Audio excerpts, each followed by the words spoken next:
అంశుమంతుణ్ణి పిలిచాడు మనవణ్ణి. పిలిచి, ఒరే నాయన, మీ నాన్న అసమంజసుడు నా కొడుకు, కానీ వాడు సరయూ నదిలో పిల్లలందరినీ తోసేస్తుండేవాడు. తోసేసి నవ్వుతూ ఉండేవాడు. ప్రజలందరూ వచ్చి నాకు చెప్పారు, మీ అబ్బాయి పిల్లలందరినీ నదిలో తోసేసి నవ్వుతున్నాడని. నా కొడుకైనా ధర్మం తప్పితే తప్పే కనుక వెలివేశాను రాజ్యం నుంచి. అది మహారాజు అంటే ఆ రోజుల్లో. వింటున్నాడు ధర్మరాజు. వెలివేశాను రా, అందుకని మీ నాన్న రాజ్యం వదిలిపోయాడు. 60,000 మంది మీ తండ్రులు కాలిపోయారు, బూది కుప్పలైపోయారు కపిల మహర్షి ఆగ్రహ జ్వాలలలో. కాబట్టి ఒరే నాయన, నువ్వు వెళ్ళి ఆ యాగాశ్వాన్ని తీసుకురారా, వస్తే పూర్తవుతుందిరా మన యజ్ఞం అన్నాడు.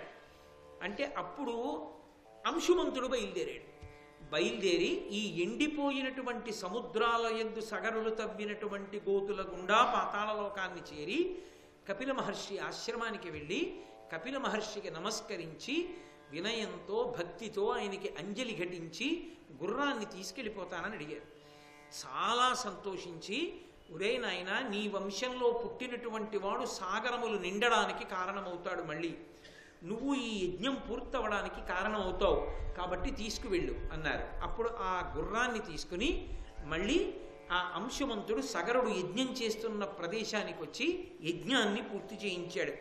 పీటల మించి పైకి లేచినటువంటి సగర చక్రవర్తి చాలా సంతోషించి ఈ ఎండిపోయినటువంటి సముద్రం ఏదుందో దాని అధిష్టానమైనటువంటి సగరుణ్ణి దత్తత తీసుకున్నాడు తన కొడుగ్గా. అందుకని సముద్రములు సాగరములు అని పేరు పొంది. సగర చక్రవర్తి దత్తత తీసుకున్నాడు కాబట్టి సముద్రాల్ని సాగరములయ్యాయి భారతం ప్రకారం. కాబట్టి అవి సాగరములైతే ఆ తర్వాత సగర చక్రవర్తి వెళ్ళిపోయాడు, అంశుమంతుడు వెళ్ళిపోయాడు, దిలీపుడు వెళ్ళిపోయాడు. దిలీపుడు కొడుకు భగీరథుడు రాజ్యానికి వచ్చాడు. ఈ వెళ్ళిపోయిన వాళ్ళందరూ అంటే రాజ్యం చేసి పట్టాభిషేకం చేసుకుని ప్రజల్ని పరిపాలించి కొన్ని వేల సంవత్సరాలుండి వానప్రస్థానికి వెళ్ళి భార్యతో తపస్సు చేసుకుని శరీరాన్ని విడిచిపెట్టి ఉన్నత లోకాలకు వెళ్ళిపోయినటువంటి వాళ్ళందరూ బాధపడేవారు. అయ్యో, మాకు సంబంధించినటువంటి పూర్వీకులు పితృదేవతలు బూది కుప్పలై పడిపోయారు 60,000 మంది. ఈ 60,000 మందిని మేము ఉద్ధరించలేకపోయాం. ఎలా? వాళ్ళని ఉద్ధరించేటటువంటి అవకాశం ఏమైనా ఉందా అనుకునేవారు. ఏమీ చెయ్యలేక వెళ్ళిపోయారు. భగీరథుడి యొక్క కాలం వచ్చింది. భగీరథుడు ఎలాగైనా సరే గంగని తీసుకొస్తే తప్ప తన వంశంలో ఇతపూర్వం శరీరం విడిచిపెట్టినటువంటి వాళ్ళు ఉన్నతగతులు పొందరని ఆయన తపస్సు మొదలుపెట్టాడు. వాళ్ళకి ఈయన అందించినటువంటి నీరు వెళ్ళదు. లోకంలో దానికి ఒక ప్రత్యేకమైనటువంటి ధర్మశాస్త్రం. ఎందుకని అంటే అందరికీ ఇచ్చినట్టుగానే ఈ సగరులకు కూడా జలతర్పణం చేస్తే నీళ్ళు అందవా అంటే అందవు. ఉగ్రభూతముల చేత చెనకబడిన, బ్రాహ్మణ శాపం చేత హతులైన, విష సర్పముల చేత కరవబడి మరణించిన ఈ భూలోకంలో ఉన్నటువంటి జలములతో తర్పణం చేస్తే వాళ్ళకి అందవు. అందక వాళ్ళు దాహంతో కొట్టుకుంటూ ఉగ్రభూతాలై తిరుగుతూ ఉంటారు. వాళ్ళు ఉద్ధరింపబడాలి అంటే మళ్ళీ వాళ్ళ కోసం ప్రత్యేకమైనటువంటి దివిలో ఉన్న జలములు కావాలి. అందుకని గంగావతరణం అవసరమైంది. ఆయనకి ఏం పోయింది? ఎప్పుడో పోయారు వాళ్ళు. మనకెందుకు లేరానికి వచ్చిన రాజ్య పరిపాలన చేసుకోవచ్చు. అరే, మా వంశంలో పుట్టిన వాళ్ళు ఇన్ని తరాలు దాటిపోతున్నాయి, వాళ్ళకి జలతర్పణ చేసిన వాడు లేడు, వాళ్ళకి నీళ్లు లేవు, వాళ్ళు ఉన్నతగతులు పొందలేదు, అలా తిరుగుతున్నారు దాహంతో. వాళ్ళ కోసం ఇప్పుడు దివిజగంగ కిందకి రావాలి. అందుకోసం మొదలుపెట్టాడు. అంటే పూర్వీకుల కోసం, తాతల కోసం, ముత్తాతల కోసం ఎంత పరితపించేవారో, శ్రాద్ధ కర్మకి ఎంత విలువ ఉన్నదో, తాను బతకడం కాదు తన ముందు శరీరాన్ని విడిచిపెట్టినటువంటి పెద్దల మీద గౌరవాన్ని ఎంత నిలబెట్టుకునేవారో చెప్తున్నాడు రోమశ మహర్షి. వింటున్నాడు ధర్మరాజు గారు. అబ్బా, ఇదేనమాట గౌరవం అంటే, ఇదేనమాట బ్రతుక్కి తాత్పర్యం అంటే అని. కాబట్టి ఇప్పుడు ఆయన గంగమ్మ గురించి తపస్సు మొదలుపెట్టాడు. సతత కృతోపవాసముల శాఖ ఫలోదకమూల పారణ వ్రతముల దేవ పూజల నపాల జపంబుల చేసి నిష్టతో అతుల తపంబు చేస నమరాపక నుర్వికి తెచ్చు వెట్కతో ధృతియుతుడై దిలీపకుల దీపుడు దివ్య సహస్రవర్షముల్. దివ్యమైనటువంటి సంవత్సరములు కొన్ని వేల పాటు అపారమైనటువంటి తపస్సు చేస్తూ కొన్నిసార్లు కేవలము ఆకులు తింటూ, కొన్నిసార్లు కాయలు తింటూ, కొన్నిసారి పళ్ళు తింటూ, కొన్ని వ్రతాలు చేస్తూ, పూజలు చేస్తూ అపారమైన నిష్టతో కొన్ని వేల దివ్య సంవత్సరములు తపస్సు చేస్తే గంగమ్మ ప్రత్యక్షమైంది. దివిజ గంగ. అప్పటికి భూమండలంలో గంగ లేదు. ఆమె ప్రత్యక్షమై అడిగింది భగీరథుడిని, ఏం కావాలని అడిగింది. మా వంశంలో పూర్వీకులు అదిగో అలా పడున్నారు బూది కుప్పలుగా, నువ్వు వచ్చి వాళ్ళందరినీ తరింప చెయ్యాలి, అందుకని నువ్వు గంగా అవతరణం జరగాలి, పాతాళలోకానికి రా అన్నాడు.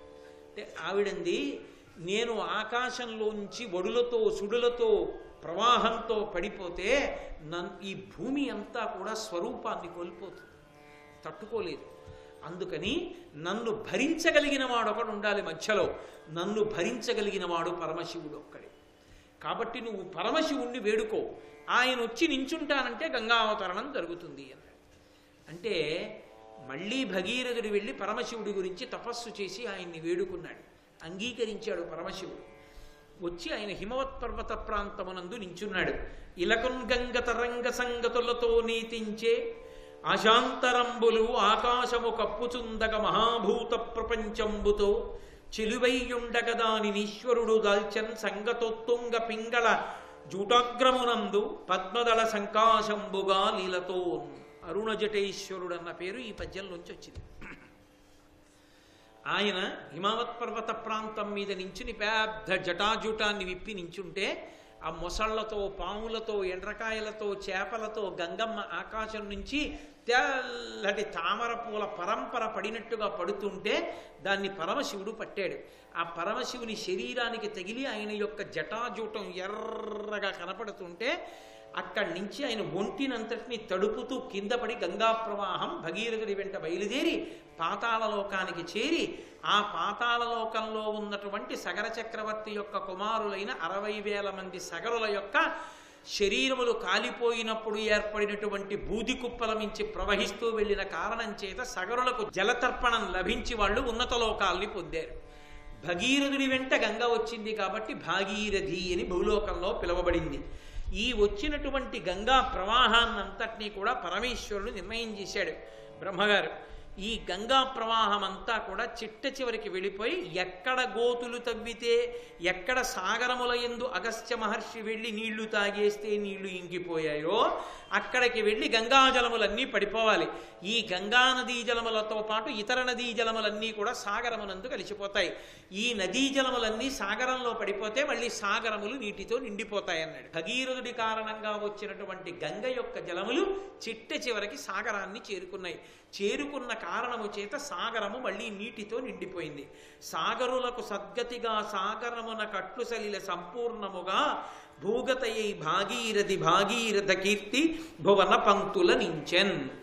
ఆ విధంగా భగీరథుడి వెనక వచ్చినటువంటి ఆ గంగ ప్రవహించి ప్రవహించి ప్రవహించి వెళ్ళి చిట్ట చివరికి ఆ సాగరమునందు చేరిపోతే ఆ సముద్రములు నిండిపోయిన దగ్గర మళ్ళీ కథ పూర్ణమై యథాస్థితికి చేరుకుంది. దానితో కాలకేయాదుల యొక్క వధ పూర్తయింది, సముద్రములు నిండడం పూర్తయింది.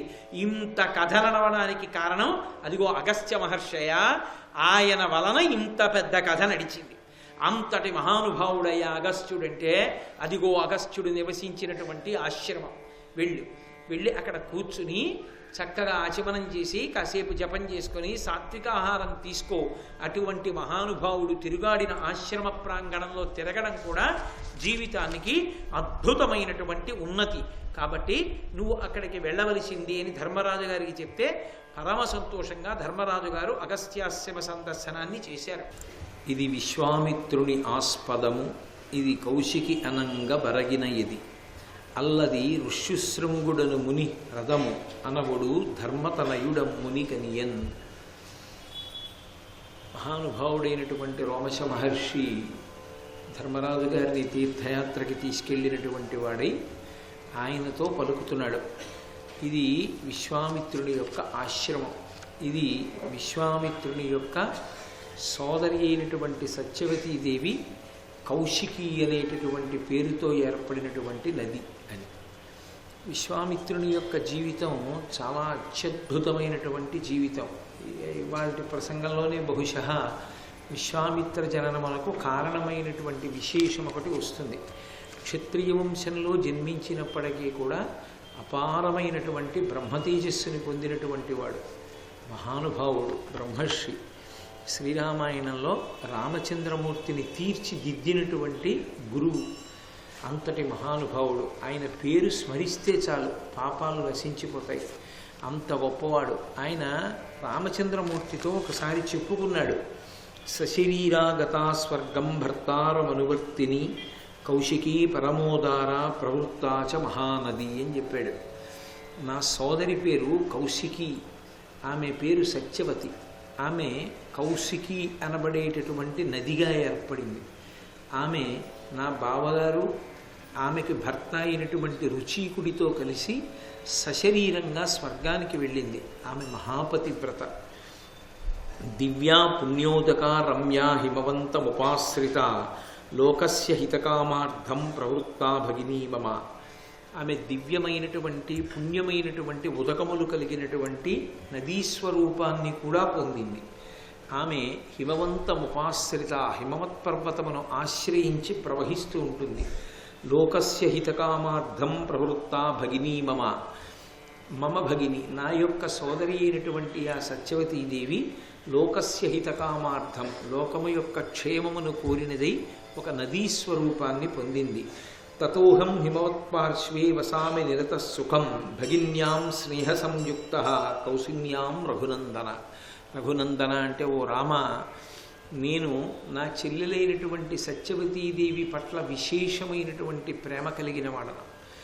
నేను నా చెల్లెలితో కలిసి ఉండాలని కోరుకుంటాను. అందుకే ఎప్పుడు హిమాలయ పర్వత ప్రాంతముల యందు కౌశికి అనబడేటటువంటి పేరుతో ప్రవహిస్తున్నటువంటి నదీ స్వరూపమైనటువంటి నా చెల్లెలి పక్కనే, అంటే ఆ నది యొక్క ఒడ్డుని నేను నివసిస్తూ ఉంటాను. ఇప్పుడు ఒక పెద్ద యాగం చేయడం కోసం సిద్ధాశ్రమానికి వచ్చాను. అందుకని నిన్ను ఈ యాగాన్ని సంరక్షణ చెయ్యవలసిందిగా అభ్యర్థించాను అని రామచంద్రమూర్తితో చెప్తాడు విశ్వామిత్ర మహర్షి. విశ్వామిత్రుని యొక్క కుటుంబము అంత గొప్ప కుటుంబం. ఆ తల్లి కౌశికి అనబడేటటువంటి పేరుతో నదిగా ఏర్పడింది. రోమశ మహర్షి ఆ విశేషాన్ని చెప్తున్నారు. ఇది విశ్వామిత్రుడు ఉన్న ఆశ్రమం. ఇది విశ్వామిత్రుని యొక్క చెల్లెలైనటువంటి సత్యవతీదేవి కౌశికి అన్న పేరుతో ఏర్పడినటువంటి నది. రామ, దీని యందు స్నానం చేయి. అదిగో పక్కన ఉన్నటువంటి హ్రదమున్నదే సరోవరము, అది ఋష్యశృంగుడను ముని హ్రదము. ఋష్యశృంగుడు అనబడేటటువంటి ఒక మహాత్ముని పేరు మీద ఏర్పడినటువంటి హ్రదం కాబట్టి అందులో కూడా స్నానం చేయి. అంటే ధర్మరాజు గారు ఆ ఋష్యశృంగుడు ఎవరు, ఆయన పేరు మీదుగా ఈ సరోవరం ఎందుకు పిలవబడింది, నాకు తెలియచేయవలసింది అని కోరాడు. ఎక్కడైనా ఆ జిజ్ఞాస కలిగిన వారికి మాత్రమే గురువు చెప్పాలి తప్ప ఆ జిజ్ఞాస లేని వారికి చెప్పకూడదు. అందుకే శిష్యుడు తనంత తానుగా ప్రయత్నపూర్వకంగా అడిగేటటువంటి ఉత్సాహం ఉన్నవాడో లేడో చూసి అలా అడిగేవాడైతేనే వివరంగా చెప్తారు, లేకపోతే సంక్షిప్తంగా చెప్పి అక్కడతో ముగిస్తారు. ఆ ఉత్సాహం ఉన్నవాడో లేడో చూడడానికి ముందు సంక్షిప్తంగా చెప్పాడు. కానీ ధర్మరాజు గారు వివరం అడిగాడు కాబట్టి పరమ సంతోషంతో రోమశ మహర్షి చెప్తున్నారు. కశ్యపుని యొక్క కుమారుడు విభాండకుడు. విభాండకుడు ఒక మహర్షి.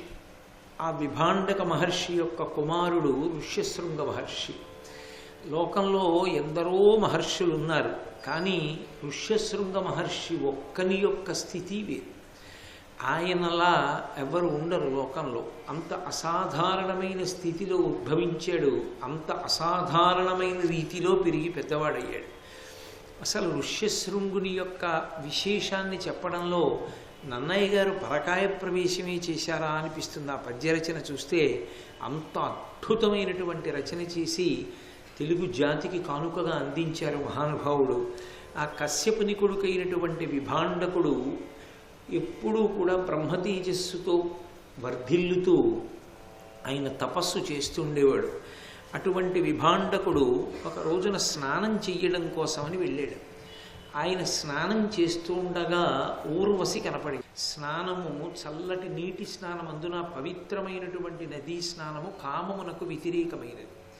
అటువంటిది శిరస ఒక పవిత్రమైన నదిలోనో సరస్సులోనో చల్లటి నీటి స్నానం చేస్తూ కామ ప్రచోదనాన్ని పొందడం అనేటటువంటిది తత్ప్రవృత్తికి విరుద్ధమైనటువంటి విశేషం. మరి విభాండకుని అలా ఎందుకు సంభవమైంది అంటే, నేను మీతో తరచుగా ప్రస్తావిస్తున్నాను ఆ విషయాన్ని. ఒక మహాపురుష జననము సంభవము కావాలి అనుకున్నప్పుడు పరదేవత అటువంటి క్రీడ చేస్తుంది. ఆవిడ మహాత్ములకు కూడా కామాన్ని కల్పిస్తుంది. ఎందుచేత అంటే వారి తేజస్సు వలన తప్ప వేరొక మహాపురుషుడు సంభవించడం కుదరదు. అటువంటి మహాపురుషుడి తేజస్సుని పట్టుకోవడం కూడా అందరికీ సాధ్యం కాదు. దానికి మళ్ళీ కారణజన్ములైన వాళ్ళు ఉండాలి. అందుకే చాలా దూరదృష్టితో అమ్మవారు అలా పట్టుకోవడానికి వీలైనటువంటి ఉపాధి కలిగినటువంటి వ్యక్తులను కూడా, జీవులను ఆవిడ సృష్టి చేస్తూ ఉంటుంది ప్రత్యేకంగా. ఇందులో ఆయన స్నానం చేస్తుంటే ఆయనకి ఊర్వశి కనపడింది. సాధారణంగా చాలా చోట్ల మహాపురుష జననానికి ఊర్వశి కారణమవుతుంది. ఎంతోమంది అప్సరసలు నారాయణుడు తపస్సు చేస్తూ ఉండగా వచ్చి ఆయన్ని తపస్సు నుంచి విముఖుణ్ణి చేయడం కోసం నృత్యం చేశారు. ఆయన ఏం చేశారంటే తొడ మీద ఒక 2-3 మాటలు చరిచారు. ఆ తొడలోంచి ఒక అప్సరస పైకి వచ్చింది. ఆమె పేరు ఊర్వశి. ఊరువుల నుండి వచ్చింది కాబట్టి ఊర్వశి. ఆమె అందచందాలు చూసి మిగిలిన అప్సరసలు సిగ్గుపడి వెళ్ళిపోయారు. అంటే నిజానికి అందము కానీ ఆనందము కానీ మనలో ఉంటుంది తప్ప బయట ఉండదు అని చెప్పడానికి ఆయన తొడలోంచే ఉద్భవించింది ఊర్వశి. ఆ ఊర్వశి మహాపురుష జననమునకు కారణమవుతుంది. అగస్త్య మహర్షి యొక్క, ఆ తర్వాత వశిష్ఠ మహర్షి యొక్క జననమునకు ఊర్వశియే కారణం. అలాగే ఇక్కడ కూడా ఆయన ఊర్వశిని చూశాడు విభాండకుడు స్నానం చేస్తూ. ఆయన యొక్క తేజస్సు స్ఖలనమై ఆయన స్నానం చేస్తున్నటువంటి నదీ జలముల ఎందు పడిపోయింది. ఆయన స్నానం చేసి బయటికి వచ్చి వెళ్ళిపోయాడు. వెళ్ళిపోయిన తర్వాత ఈ నదీ ప్రవాహమునందు వెళ్ళిపోతున్నటువంటి ఆ తేజస్సుని, వీర్యాన్ని ఒక ఆడ దుప్పి, ఒక మృగి తాగింది. ఆ నీటిని దాహంతో తాగితే వీర్యం కూడా దాని కడుపులోకి వెళ్ళింది. వెళ్ళి ఆ లోపల ఒక పిల్లవాడు పెరిగాడు. ఆ పిల్లవాడు నా కొడుకే అన్న విషయాన్ని తన దివ్య దృష్టి చేత విభాండకుడు తెలుసుకున్నాడు. ఆ విభాండకుడు గమనించాడు, ఈ దుప్పికి పుడుతున్నటువంటి పిల్లవాడు నా కొడుకే అని గమనించాడు. అసలు ఒక దుప్పి తాగి గర్భాన్ని పొందడం ఎలా సంభవం అవుతుంది? అలా సంభవం కాదు. అసలు సాధారణమైన స్త్రీకే విభాండకుడి తేజస్సు పట్టడం కష్టమైతే ఒక దుప్పి ఎలా పట్టుకోగలుగుతుంది? మరి దానికి ఏ తపస్సు ఉంది? నా క్షేత్రానికి ఆ యోగ్యత వస్తుంది అంటే దాని వెనక మళ్ళీ ఏదో కారణం ఉండాలి. మళ్ళీ మీరు ఇతర పురాణాలని, బ్రహ్మవైవర్తము, బ్రహ్మపురాణము మొదలైన వాటిని పరిశీలిస్తే ఒక విషయం అర్థమవుతుంది. చిత్రరథ అని ఒక అప్సరస, ఆమె ఒకప్పుడు ఇంద్రుడి సభలో నాట్యం చేస్తోంది. నాట్యం చేసేటటువంటి సమయంలో ఒక లక్షణం ఉంటుంది. వాళ్ళు సభని కానీ సభాధ్యక్షుణ్ణి కానీ, అంటే సాధారణంగా సభ ప్రీతి కొరకు నృత్యం చేస్తారు. కాదు, ఎవరో ఒక్క చక్రవర్తి ప్రీతి కొరకు నృత్యం జరుగుతుంటే ఆయన వంక చూస్తూ చేస్తారు. అదే సమయంలో కొన్ని ఆడ దుప్పులు, జింకలు, లేళ్ళు మొదలైనవి అటుగా వచ్చాయి. ఆ సభాభవనం పక్కన తిరుగుతున్నాయి. ఎందుకో ఆవిడ దృష్టిని ఆకర్షించేవి. ఆవిడ ఇంద్రుడి వంక చూడడం మానేసి ఆ దుప్పుల వంక చూస్తూ నృత్యం చేసింది. ఇంద్రుడికి కోపం వచ్చింది. నువ్వు సభా సంప్రదాయాన్ని భంగం చేశావు.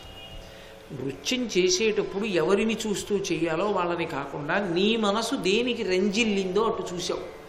అటు చూస్తూ ఇటు నృత్యం చేశావు కాబట్టి సమగ్రత పోయింది.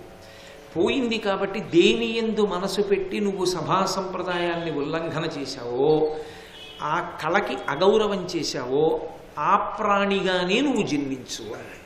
నీకు మోహం తీరిపోతుంది అన్నాడు. ఆమె ఆయన కాళ్ళ మీద పడింది.